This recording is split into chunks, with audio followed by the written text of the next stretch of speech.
India is one of the most unfair countries in the world. 22 people in India have as much wealth as 70 crore of our civilians. ഇന്ന് ലോകത്തിലെ ഏറ്റവും അസമത്വമുള്ള ഒരു രാജ്യമായി നമ്മുടെ രാജ്യം മാറിയിരിക്കുന്നു.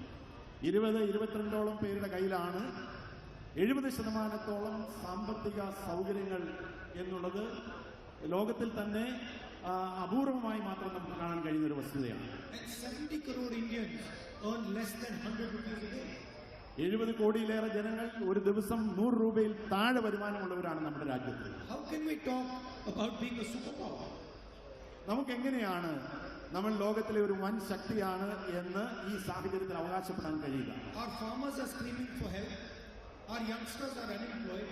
How are we talking about being a superpower?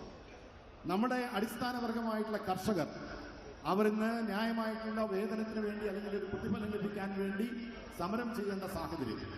നമ്മുടെ ചെറുപ്പക്കാർ ജോലിയില്ലാതെ അലയുന്നു. എങ്ങനെയാണ് നമ്മൾ വൻ ശക്തിയാണ് എന്ന് നമുക്ക് അഭിമാനത്തോടെ പറയാൻ കഴിയും? In the last 10 years, Mr. Narendra Modi's government has put 200 million people back into poverty. കഴിഞ്ഞ ഈ